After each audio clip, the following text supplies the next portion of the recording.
Man, this is Deion Dawkins, man, and you're listening to The Scoop on OurScoop.com. You already know.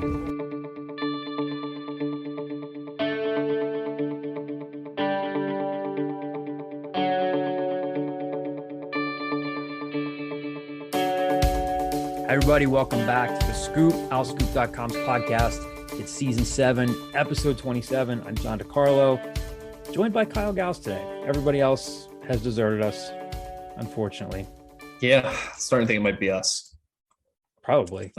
Wait, there's a possibility that we get a little cameo at the end. It's kind of like when a main character from season 1 gets killed at the end of season 1, but then season 4 they have a dream sequence where the main actor comes back for a cameo. That could be that. Yeah. Sam Cohn could. In a very okay. Let's talk about this. Javon could hop in post 5 p.m. You don't know. Sam Cohn went to Cancun. He did. If you closed your eyes a week ago, Sam Cohn's not a Cancun guy. He's not. He is not a Cancun for spring break guy. That's not. I don't think so. I would have never have guessed that he'd go into Cancun. I mean, good for him. I'm sure he had a great time. Get a little Montezuma's Revenge sprinkled in with your little dose with the cocoa. I hope not. But yeah, I wouldn't have thought so. I would have thought that he's just I'm going, I don't know, journaling for spring break. No, I mean, he's posted stuff on Instagram where he's hanging out. You made a reference to MTV's Spring Break, which no chance he got. There's no chance that he was oh yeah, MTV Spring Break. They don't do that anymore, right? Sam's a complicated guy. He doesn't get a lot of those references, but yet he is a huge Back to the Future enthusiast. So he can hit a mid-80s fastball, both literally and figuratively, right over the plate. What does that have to do with MTV Spring Break? He goes back. You didn't get he liked this one trilogy of movies, so he's used to Nelly performing in 1999. His knowledge base somehow skipped some parts of the 90s, early 2000s, but he goes back to the 80s. So it's not necessarily an age thing with him. We can't assume it's an age thing. That's all I was saying. You don't care. I think it's still an age thing. I think it's just that he happened to like an iconic trilogy. That's like saying the guy who likes Star Wars, so we can reference Schindler's List to him. No, there's still an age thing there. One's an iconic situation, and then he wasn't there for the rest. He wasn't there for baggy jeans and Carson Daly, tight rolled jeans, peg jeans, tight rolled jeans. That's early 90s. Were they doing Spring Break in the early 90s? I thought MTV Spring Break was later 90s. I don't know. Anyway, we digress. Anyway, well, who did join us this week? Jahlil White joined us this week. He's not on spring break. He is down in Houston, Texas, where, again, if you guys are listening to this, we're recording this on late Wednesday afternoon, early evening. It's 5 p.m. on a Wednesday. Nice weather outside. You'll probably be listening to this on Thursday morning. So, again, Temple has a big game coming up, their biggest game of the season. I know we've said this, but here's a team now that's 16-10 overall, 9-6 in the American. Why are you laughing at me? Biggest game of the season. Today, if they win this game on the road, then what changes? I think, obviously they don't go to number one. They don't jump to the top of the conference standings, but it's a nice quad one road win over a top 25 team late in the season. I'm not saying which Temple now has. Due to Vanderbilt getting a little surge at the end, Temple now has a quad one road win over Vandy. Vandy is a quad one game, man. Yeah. So nonetheless, the Owls are 16-10, 9-6 in the American. Houston's ranked 14th in the country. And so, obviously they've been dealing with injuries. We know that Caleb Battle's been out. Jeremiah Williams has been out. Not sure if they'll get him back at all the rest of the season. So, but Temple's been plowing along. They beat Tulane on Sunday. So, they're really just fighting at this point for a first round bye in the conference tournament. So we're going to play this interview with you guys for you guys in a second with Jahlil White, obviously having a nice season in his first, technically a second year freshman for the Owls, missed last season, with the meniscus injury, the second one of his career. So what you're going to hear here is us just talking to him about, how he's progressed this season, a good stat that Kyle has unearthed, like he tends to do as the stat guy. So I woke from my stat slumber. Yes. Yeah. And just hearing him talk about, other guys on the team, how he feels they match up against against Houston, and then we'll talk to you on the other side of this interview. Right. So as we said, Temple is 16-10 overall, 9-6 in the American, heading into tomorrow's very important American Athletic Conference game at number 14 Houston, and a big part of why the Owls are in fourth place in the conference standings, despite the injuries that they've had, the players like Caleb Battle, Jeremiah Williams, even Damian Dunn at times along the way, is the play of Jahlil White, who's averaging 7.3 points and 5.8 rebounds per game. Ja, how you doing? I'm good. How are you guys? Good, man. Thanks for joining us today. I'm going to kick it over to Kyle here for the first question, because he has a stat here that he'll share with our listeners that should give everybody some context just to, where you are in your first season with the Owls and how you compare to some of the past players.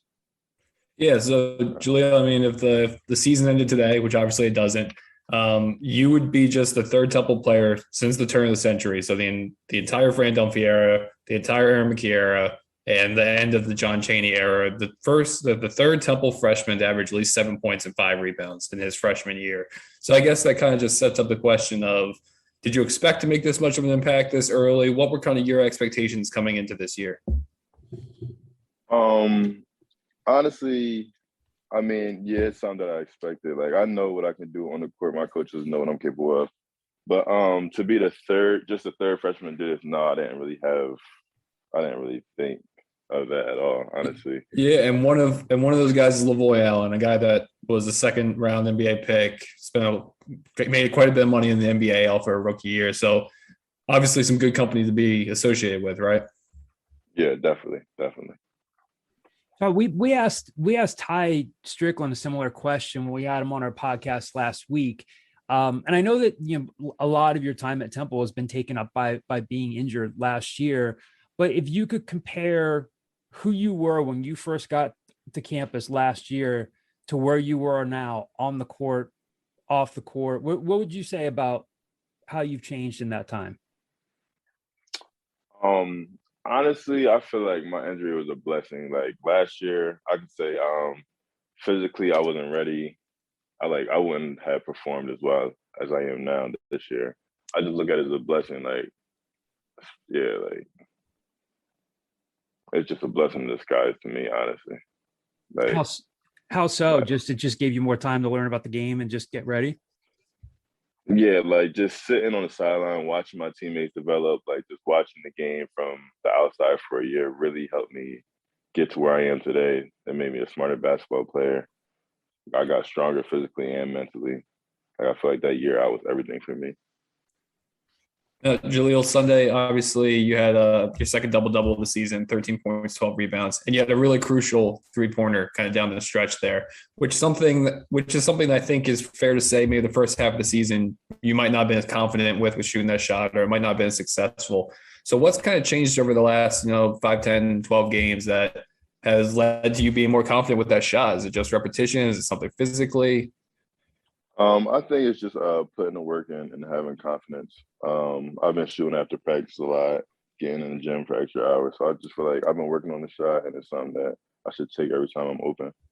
Was that something that was kind of maybe identified by the coaching staff as hey, that's the next step in your game, is being more consistent with that mid or long range shot? Was that kind of something they were harping on, or was that something that you just knew you had to work on? For me, it's something that I knew, my coaches knew, everyone knows, watching outside, and they know that's the next step to my game, is developing a jump shot. So I feel like it's just something that I know I need to work on, and the coaches know.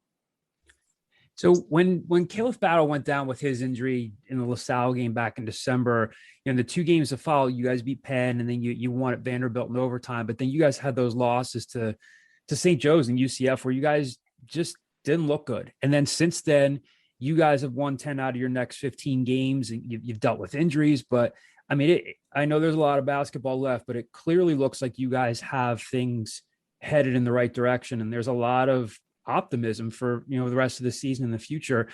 What changed after those St. Joe's and UCF losses? I know sometimes fans and reporters want to point to stuff like that. Did you guys talk as a team, or is it just how things have evolved? Because it seems like after those 2 losses, you guys really started to get things turned around. Yeah, those losses hurt, and we know those are losses that we should never had. So I just feel like we did have a couple of team meetings, coaches meetings. We were like, we got to pick this up. Like, there's no way we should have lost those games, and I feel like that's what we did. We came into practice working hard every day since then. Well, how's your shoulder holding up? My shoulder's good. It tends to tweak during some games, but it's fine. It feels great. Is that something that you can kind of pinpoint, like, hey, this game it started getting worse, or has it just been a nagging injury that you've had for a while? It's been like a nagging injury. In the summer, it popped out and went back into place, and like since then, it would do that sometimes, but it's fine. It's not really a big deal. Ever since you were at Wildwood Catholic, I feel like you're always described as just this very versatile player, very intriguing player. And you've heard this before. People have said like they think the Temple got a steal when they recruited you. And it really looks that way. And it might sound like a simple question, but how would you describe yourself as a player to someone who'd never seen you play before? Just a two-way guard, honestly. With my size, I could defend a couple positions, but just a really scrappy two-way guard. Likes to get after it on defense and make the smart plays on offense and get to the basket. Obviously, before he got dinged up isn't the right phrase. Before he got injured, Jeremiah, had the ball in his hand a lot. But over the last couple of games without him, you've been playing with the ball more. Hyseer's obviously taken on a huge role. How has the team kind of just adjusted to maybe fill in his void? I mean, that's some big steps, some big shoes to fill. But I feel like we have like this next man up mentality. So one goes down, next man up, and I feel like we've been doing good at that. Like everyone on our team can play 30 minutes a game with no problem. So I feel like that's what they've been doing. On a personal level, do you think that's just another opportunity for you to kind of show the versatility of your game? Like, hey, I can bring the ball up. You can run the offense through me at times. Yeah, for sure. Not having our starting point guard, yeah. Jahlil, you guys are, looking at, again, a big game tomorrow at Houston. You're down there now. They're coming off a 71-53 over Cincy, and they beat you guys, but only by 5 back on January 2nd. They're similar to you guys. They lost their leading scorer and Marcus Sasser, but they've got some size and versatility. Fabian White's good. Josh Carlton's good. You have Kyler Edwards to worry about. Can you kind of give us a scouting report as to what you've seen of those guys since you last played them and how you attack trying to beat them and what your role is in that? From outside looking in, they like to go to the post every play on offense. So every time their big catches the ball on the post, we're going to double it off of Tejay Moore. And then defense, we just got to bring it. We got to bring it. And offense, we got to make shots. They're a great defensive team. So I feel like we got to make shots and have one of our best offensive games of the year, and we'll be good. Kyle mentioned Hyseer Miller earlier. And I mean, I know you're a year older than those guys, but I mean, he's had a big role with this team. Zach Hicks has had a big role with this team. And they're not just one-dimensional players. Hyseer's doing a little bit of everything. Zach, I mean, people know he can shoot, but he's really looks like he's really defending, really rebounding too. What's your view of how they've progressed and what they've given you guys? I'm really proud of them guys. I feel like they've given us a lot, especially Zach. Hyseer has stepped up big, but I feel like they're a big part of the team that we are going to continue to need throughout the years and throughout the rest of this season. We've got wanted to ask you a few fan mailbag questions here. Before I did, so I was texting with your assistant coaches earlier, and I said, what could we ask Jahlil that he doesn't get asked about, or anything else aside from basketball that he likes? And Chris Clark wrote dirt bikes. Told me to ask you about dirt bikes.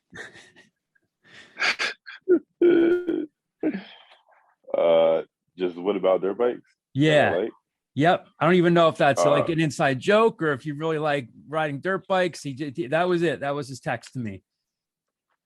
No, that was like one of the first things that I loved doing growing up. Like even before basketball, like, I grew up on dirt bikes, and it's still a love that I have to this day. Now, is this like something you do at the shore, like growing up like around the shore in Jersey? Yeah, it's something that me, my dad, my brothers, my friends, we've been doing since we were young, Mhm. and we still do it to this day. What else do Yeah, you it's do? something that I do back at home now. What else do you do? I know a lot of times guys will say, I don't have much time for anything else other than basketball and school, but is there something off the court that people don't know about you, or something that when you do outside of basketball just to decompress other than that? Other than ride dirt bikes, not really. It's pretty basic. Basic school, basketball. It's really it. My day. Gotcha. So these are the mailbag questions that we got here. These are from you're going to hear screen names. These are subscribers on our Al Scoop message boards, the basketball message boards. So the first question comes from the screen name is Park Al, and his question is, Jahlil, what's the biggest difference you've noticed with the team, whether on the court or in the locker room, between when you first got to Temple and today? Just our relationships and how much we've grown together as a team and started to bond. Like when I first got here, I mean, we were all friends and stuff, but I feel like we built like a brotherhood, like since the beginning of the year, since last year, and I feel like that's something that can continue to grow. Just having each other's back and being brothers. It does really, just as a follow-up, I mean, it does really seem like you guys are, just even your body language on the court, it really does seem like you guys are a close group. I mean, did some of that come from the fact that a lot of you guys are younger, or does some of that just come from, spending more time around each other when you couldn't do as much during COVID? Because it does seem like you guys are a really close group. Yeah, I feel like it comes from just spending time with each other, especially with that last year with COVID. Just being around each other 24/7, we had to find a way to bond better. I feel Mhm. like that's what we did, and it's helping our play on the court. Mhm. Next question here. The screen name is Berkshire Owl. His question is, how has the coaching staff helped you improve your game?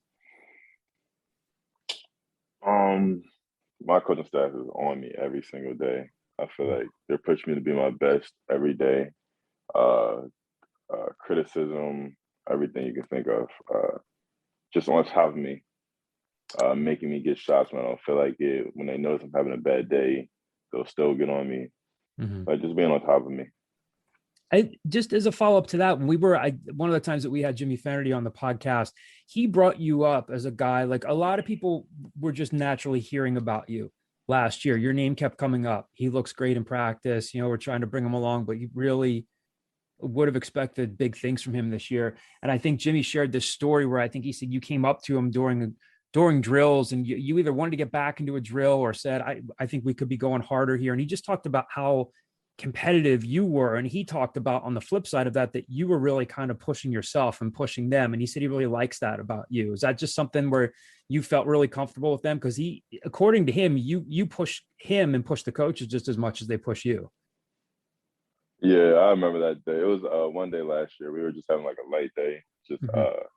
feel like we were just getting shots up and just like going through drills. And like, Coach, why aren't we competing? Like, can we compete? Mhm. And that's something that they've been talking about to this day. Mhm. Next question. The screen name is what to you. His question is, do you think you are the best dunker on the team? No, I kind of gave up my dunking days. I just try to get the two. Is that more just like protecting your knee, or just not your style, or?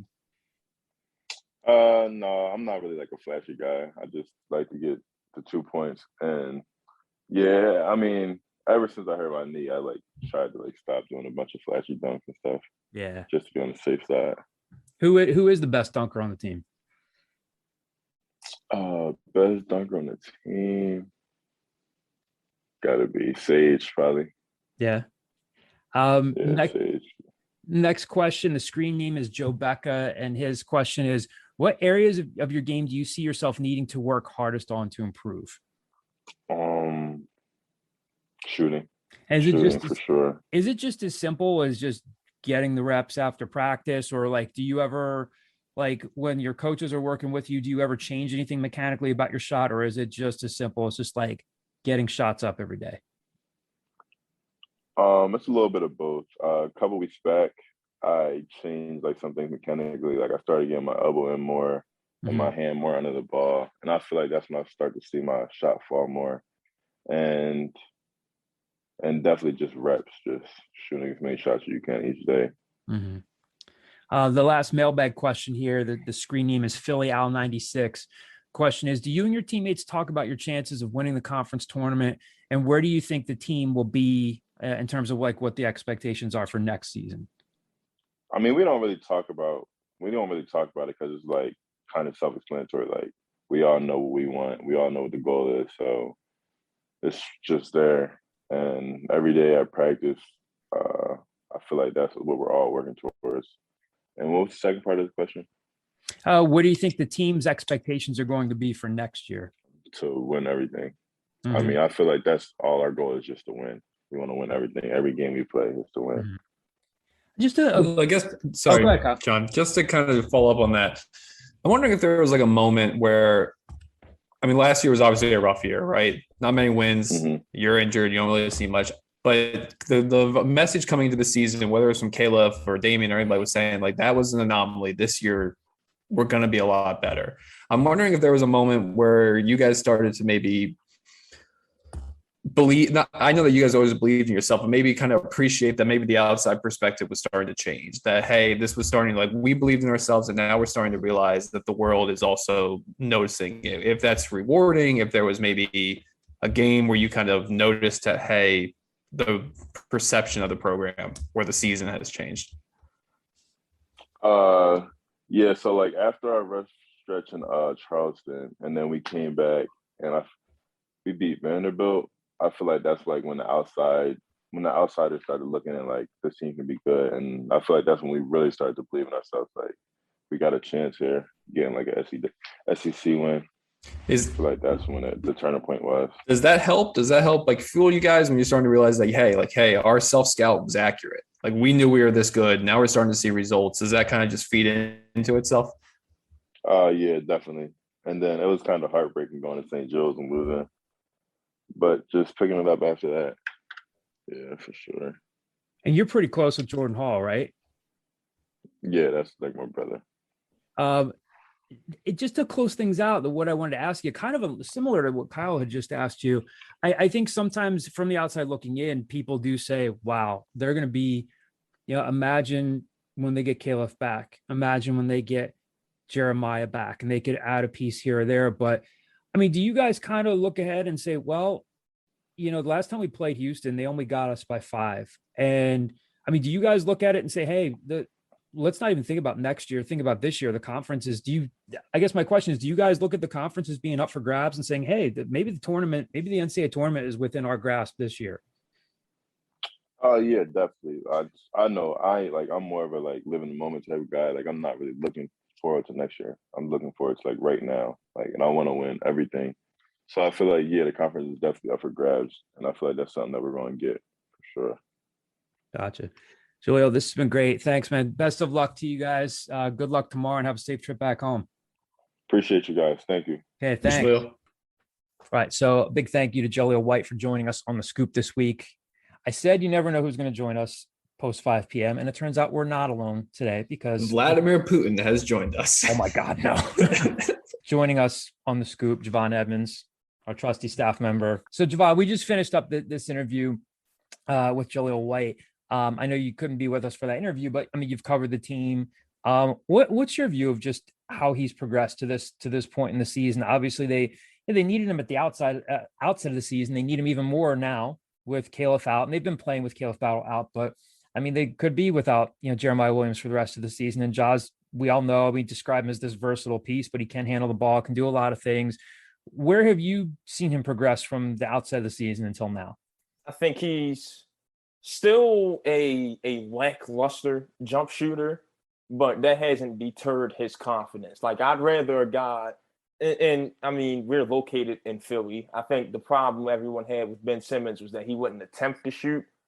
Jahlil White has a bad form, not so trusty jumper, but he doesn't let that get in the way of his confidence. He'll still shoot it, and it has resulted in him hitting some big shots down the stretch in more than a few games this season. Mm-hmm. So I think that confidence for a freshman, I know he's a second-year freshman, but he messed up his knee last year. So, I mean, he's kind of, in a sense, a true freshman, close to it. So to get that out of a young guy is great. And then for him to be able to be, Jeremiah Williams 2.0 at times, his ability to score at the rim, bright future ahead for him. I think he's got a bright future. Him and Zach Hicks as the next two guys for the next 4 years. I think Aaron really hit on that. And I'm just excited to see what, Jahlil turns into. He's got that running hook that he's fallen in love with, like that Magic Johnson-esque finish around the rim. I'm a fan. Mm-hmm.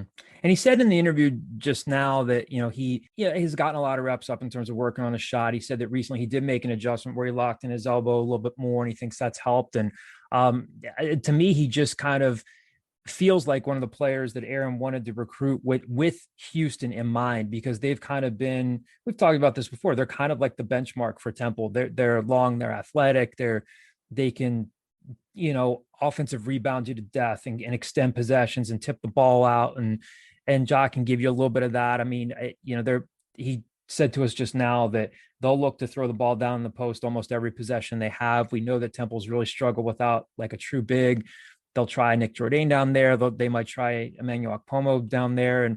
But even Ja might have to try to defend guys at times like Fabian White and Josh Carlton. And I don't know, do we think before we get into some spring football here and closing things out, I mean, heading into that game, they're not going to have Jeremiah Williams. We know that they've been without Caleb Battle. Is there anything that would tell you guys that they've got anything in your gut saying like maybe they knock off Houston in this game? No, I can't be that optimistic. No, I just don't see it. Talent has to come into play at some point. And Calvin Sampson's team just has more talent overall than Temple. And then you combine that with experience, and they're trying to play themselves onto that 4 seed line and securing the top seed in the conference tournament. There's so much at stake combined with how much talent Houston has. I can't see Temple coming out of this one. I agree with pretty much all of that. I mean, I think this would have been different if Houston stumbled a month ago, right? Like they lost back-to-back games to SMU and Memphis. If that hadn't happened and Houston was just rolling and they had nothing to play for right now, then maybe Temple has a shot. But like Calvin Sampson is going to have them focused on this just because they still have more to play for. They want to lock down that 1 seed in the conference. They want to get their footing better going into the NCAAs. John said earlier that this is the most important game of Temple season, and I don't agree with that. I mean, I think it's just that like this is the next game up, and obviously it'd be this is a little. Let me bring this full circle. It's a feather in your cap for those that are focused on the Wheel of Fortune meme going around. It'd be a nice feather in your cap, but like it wouldn't change anything for Temple. They wouldn't all of a sudden be an at-large team or anything like that. Like it would fill them with confidence. It's a young team, it's nationally ranked win, I guess, but Temple's still going to have to make its hay in the conference tournament. Not to get us too far off track.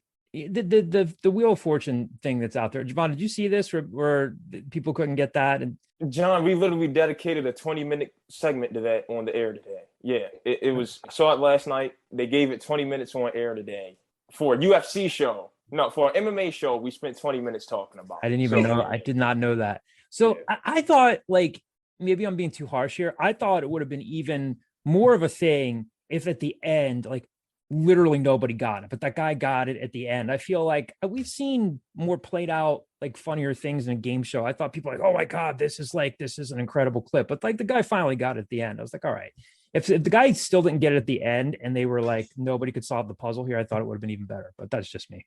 And remember, the one guy tried to buy a G. Like, yeah, he's not getting enough hate. That's a great point. That's a fantastic point. We're just glancing over the fact the guy thought G was a vowel.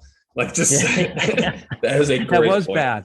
That was bad. I think with things like this, people, it's so easy for like a lot of people when they watch like Jeopardy, it's hard for people to project themselves into like 1800s aristocrats. Like it's hard for them. Like I don't know that, so I don't know this. But this is a situation where like the community of Twitter was like, I know this, so those people are idiots. Like it's just easy for them to like project themselves on the Wheel of Fortune, but you don't know what's going on. Like in that moment, you're so focused on this. It's kind of like. Yeah, like it's you wouldn't know what you would do in that situation. Real quick, not to get too far off into this, Wheel of Fortune I've noticed has been having an overwhelming number of San Diego people because they film in San Diego. So I think times are tough in Wheel of Fortune land, and they can't afford to fly people in from cross country all over the place. So they're just bringing in any schmuck that cleans the meerkat poop out of the San Diego Zoo and saying, guess what? Now you're on Wheel of Fortune. The level of talent has gone down as a result of this because you're so focused in, you can't double tap. It's not like Jeopardy where you win, you come back the next day. No, once you're on Wheel of Fortune, you're in, you're out. We're running out of San Diegoans. San Diegans. Well, the lady from last night was like a dean of students or something like that. What? UCSD? Probably San Diego State? Was she Kawhi's aunt? I think it was high school. Maybe. I don't know. That's going to be brutal if it was a high school. It runs deep. Yeah, this is like just went down. It's like when you start realizing that, like, hey, like things funnel down from or funnel up from like the youth level up to AAU, up to college, or up to high school, up to college, up to the NBA, and you're having a talent deficiency. We have a talent void in Wheel of Fortune. Javon, 2 questions for you real quick before we get to spring football. Did you watch game shows growing up? And if so, do you have like a dream game show that you would like to be a contestant on? I wouldn't mind bringing my family on the Family Feud. Like, I would my love grandma to. loves Steve Harvey. Was hoping you would say that. Tell me more. We watch that in Jeopardy all the time. Wheel of Fortune every now and then. The Price is Right whenever I stayed home from school. Are you old enough that you had Bob Barker, or was it always Drew Carey for you? I mostly remember Drew Carey. Oh no! I think I was around for a bit of Bob Barker. I remember he made like a guest appearance on Monday Night Raw, and I knew who he was. So yeah, when they were doing that whole special guest host every week thing. Yeah. I did. I have to get you to meet a WHIP alum, Nate Weaver. Have you ever heard about this? Like, he was on Family Feud a couple of years ago. So I like Temple. Yes. Yeah. Seen it a million times. Yeah. You got to meet Nate. He was like, he told us about being on Family Feud. He's like, it's not going to air for a while. Can't tell you if we won or not, but I don't know, following his footsteps. That part never makes sense to me. Like, I understand why you have like an NDA and like you can't ruin this, especially with like Jeopardy, which is like a month in advance. Like, my buddy from high school was on Jeopardy last summer. Couldn't tell us if he won, didn't win. Wait, but like, if I go on Jeopardy and I Jeopardy? win, Mike Goldstein's a Downtown West alum from 2007. He dominated the entire game, and then he lost in Final Jeopardy. Hold on. If I was on Jeopardy and I won, am I just not allowed to tell my family, like, I won? Like, I think they're going to piece 2 and 2 together, especially with Jeopardy, where like they're filming like a month in advance. So like, a Kyle's just gone for a week. I think they'd piece it together. Yeah. I wouldn't be able to hold it in. I don't think you would. I also don't think you'd win Jeopardy, so it's fine. we're dealing with the hypotheticals. I have my Jeopardy question of the day. I dominate this thing. 49 out of 61 so far this year. It's like an 80% success rate. I would like win a lot of money with that. So Kyle just held up like a 19. I love these things. The peel off. I also never peel the top because I like to have the entire year's worth of. That looks like a desk calendar that I had when I was in junior high in the late 80s. If I had that, I feel like you would just completely clown me for that. But John, I'm very confident in who I am, so I have no qualms with showing you that, yes, I enjoy a trivia question of the day. So it's a Jeopardy calendar? Correct. Each week is like every 5 days is a new section. This has been an easy week. It's words for your dogs. So the answer this week was, it was a verb meaning to grind into small bits before it was a noun for dog food pellets. What is kibble? Oh, geez. Should have gotten that. All right. So before we close things out here by talking about spring football, which is going to be picking up here in the next couple of weeks, we did want to pay tribute on the podcast to former Temple assistant coach and a longtime college coach, NFL coach, George DeLeon. George died Tuesday at the age of 73 after battling cancer. He spent 2 seasons as Temple's offensive coordinator in 2006, 2007. That was the big deal hire for Al Golden at the time when he took over the Temple program, and came back to work at Temple for Matt Rule in 2016 to coach the offensive line. Then he went with Matt to Baylor, before he retired from coaching. And I mean, he was just a terrific guy. It was always great to me. I learned a lot from him. He was always, anytime I interviewed him, I felt like he was always eating lunch. He was always enjoying a meal, and just a terrific guy. I mean, he coached Marvin Harrison, Donovan McNabb, a lot of big time players. And I knew that he had been sick, and then actually had a chance to catch up with Colin Thompson a couple of days ago, and he told me that this might be coming. And I just, our hearts go out to George's family. He was great. He was a terrific human being. And again, was a big part of helping to lay the foundation and getting things turned around. And I would imagine that Al Golden would say the same thing. So again, he passed away at the age of 73. We just wanted to extend our condolences to his family and pay tribute to George. Kyle, I'm sorry, real quick. I just want to throw something on that wild career. Yeah. George De Leon's career could not happen now. He was defensive coordinator for Rutgers, then offensive coordinator for Syracuse, then defensive coordinator for Syracuse, then offensive coordinator, then offense. Like, he switched back and forth both sides of the ball. A real football guy, as they would say. Just, you don't see many of those anymore. You see like the Juan Castillos that switch both sides, but for most things, football gets really niche and you get on your lane. And this, I'm an offensive line coach and I coach offensive line. George De Leon could do it all and did it all. Yeah, he was incredible. So again, our hearts go out to his family. Kyle reported on Twitter last night. If you follow Kyle on Twitter, reported last night that the spring practice will begin next Friday, March 11th. Temple's going to scrimmage twice prior to the April 9th Cherry and White game. Something else to keep an eye on. Also, that Kyle reported last night, since Temple's nationally ranked women's lacrosse team is hosting Cincinnati that day at Howard Field, the location of the Cherry and White game is up in the air right now. Could be at Edberg Olson Hall, or it could be Cardinal O'Hara High School, as I understand it, right? Kyle, is being mentioned as one of the sites where they could those are just two names or two spots I've heard. At Cardinal O'Hara, obviously they did in 2014, the second year of rule. And they did it at EO for years before Howard Field was created. So, I mean, you could do either of them. I also, who knows, maybe a doubleheader at somehow with lacrosse. I just know that that's a logistics thing that's currently being ironed out. Yeah, the year that they did it at O'Hara was the year that they were laying down the new turf and the new field over at EO.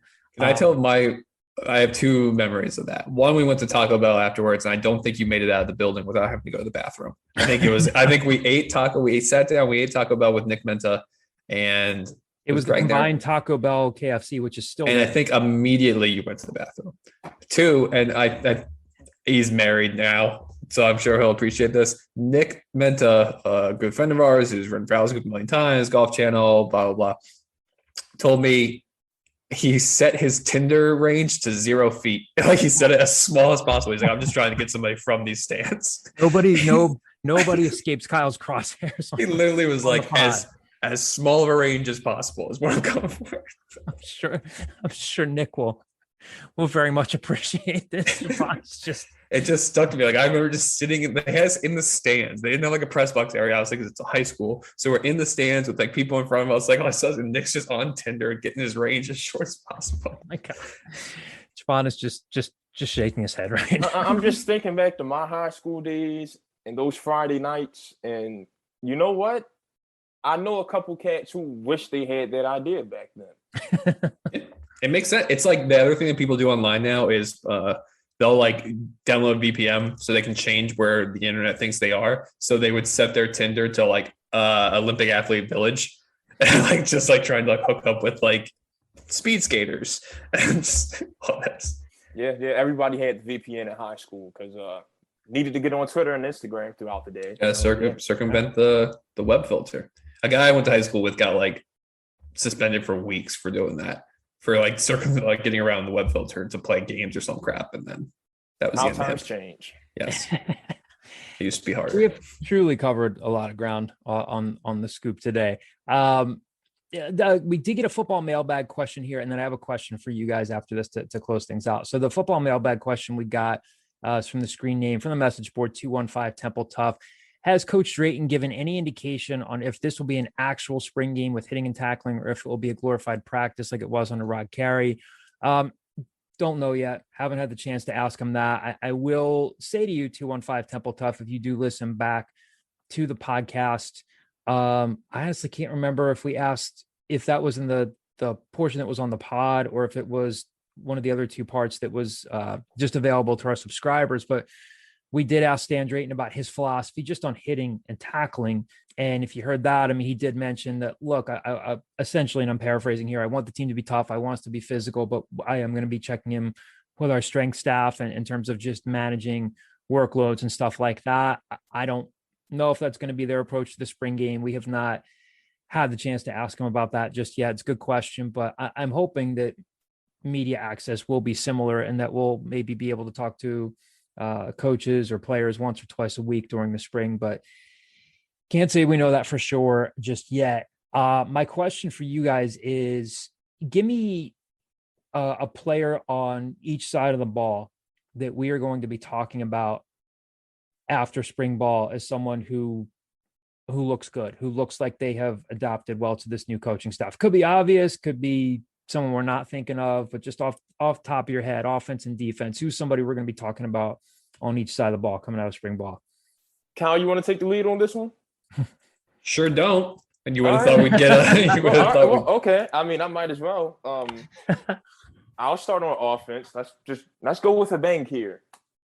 Iverson Clement. I'm a sucker for stories when it comes to guys who need to prove themselves or feel the need to prove themselves. I think if he's the competitor I believe he is, he's got to come into this spring with a chip on his shoulder and telling Dre, "Nay, I was 4 stars at Florida for a reason. You know, I should be RB1 on this depth chart." I think Iverson Clement is a guy we might hear a lot about for good reasons for the first time in quite a while. What about on defense? Oh, we're doing both at the same time. Okay. Alex Odom, I guess. I mean, next guy up after MJ Griffin's gone, Amir Tyler's gone. Somebody else has to step up in that secondary. We already know enough about Cameron Ruiz. We know enough about Keyshawn Paul. But who's up next further back? I think Alex Odom is the guy to show he's ready to carry that load back there. I've had some time to digest this, and I have this sprung upon me. I'm going to say on offense, I still think like people there's a void at wide receiver that needs to be filled with Randall Jones graduating and Jaden Blue transferring to Virginia Tech. You have some quote unquote known commodities in the sense that like Ahmad Anderson has had his highlights at times, like the Memphis game, he had a great game. Devon Fox has played a bit.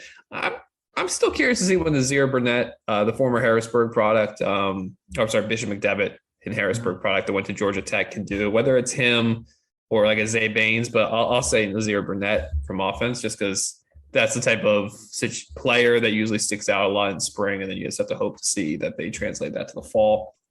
On defense, similar vein, I'll say with Javon that I think that next level back is an interesting thing, but I'm going to say Corey Palmer.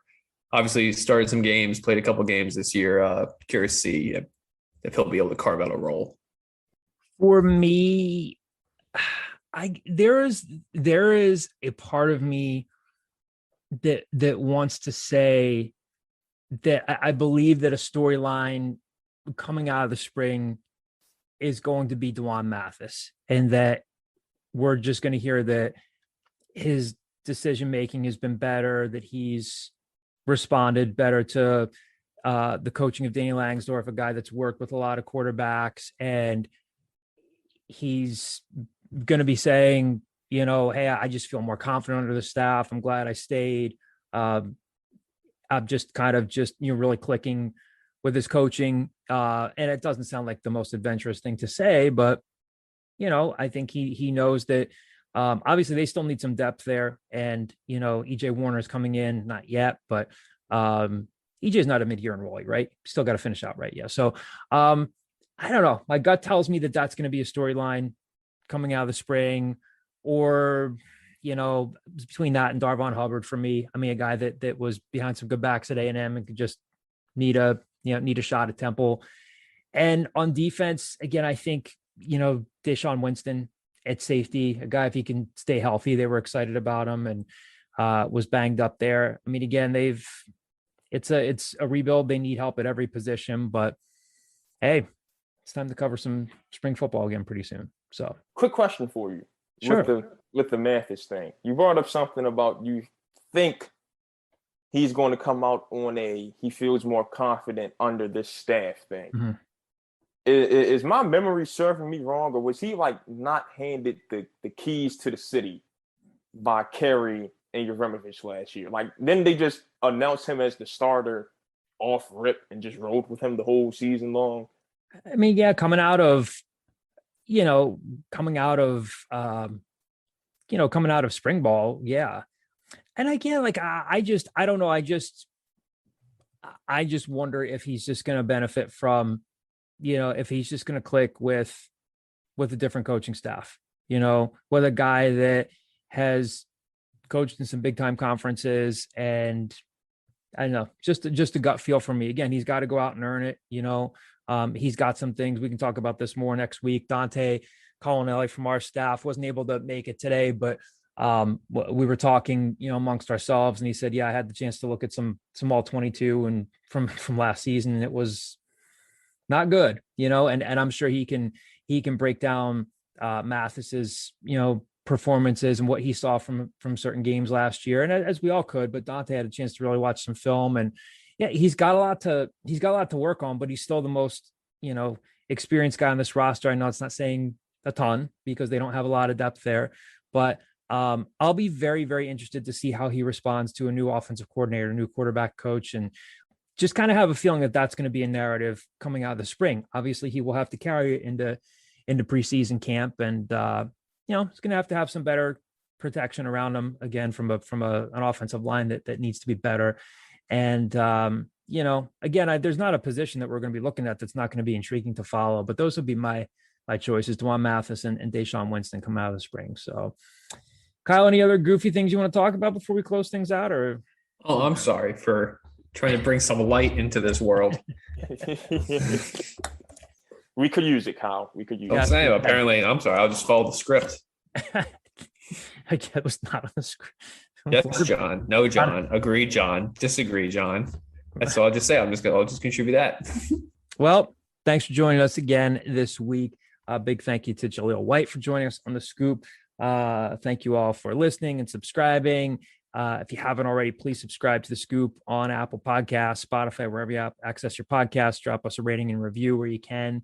And we'll talk to you next week with more basketball talk and more spring football coverage to come. Thanks a lot.